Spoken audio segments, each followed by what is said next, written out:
Once upon a star, before a boy was born, he was confronted with a keeper who wanted him gone. Humans are not allowed on planet Earth, she said, for humankind has become a disease.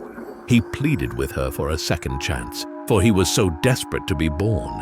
She doubted his ability to reform, for so many before him has faltered. Nevertheless, a challenge was soon offered. He is to convince one animal to plead his case and bring them forth to save the human race. He gulped as he went forth on his mission with haste. He first landed in a jungle where he met an orangutan. He pleaded for her to help him for the sake of humankind. She turned a sad expression as she told the story of how humans turn a blind. The forest was once a majestic place, but the trees and animals were soon replaced. With smoke and fire, they fled their home, and they had nowhere else to roam. She cannot help him, as she wished him well. Before leaving, she said, "I once considered humans my pal." Thus, he wandered to another land. A rhino he met, defaced and bruised. He told him that humans could change, and perhaps when it's his time, rhinos will prosper again. He laughed, treating the offer as a joke, and proceeds to tell him of how his horns broke. His life began as a wonderful story. Then humans chased him down for glory. Now his body is abused and his horn stolen. Sadly, his kind has now befallen.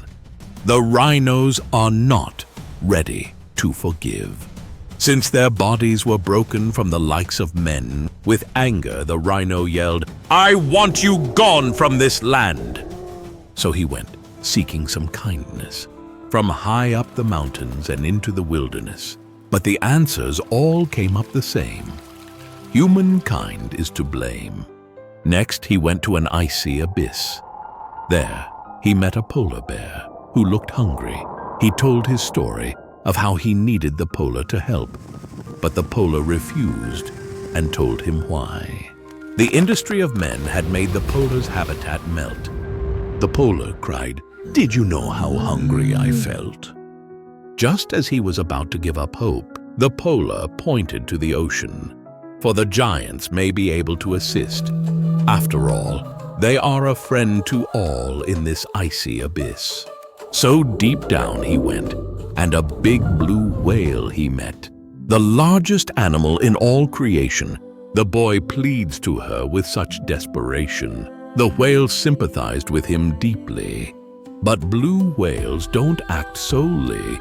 She first needs to bring this up to the elders, for they are the ones who decide such matters. Soon the meeting ended, and a decision was made. As she whispered to him softly, "I'm sorry, but the answer is no." For the whales cannot help a former foe. Humans once hunted them until their numbers were low. Shocked and depressed, his time has ended. The music he must face, and his efforts exhausted. His heart full of fear, he must face the keeper.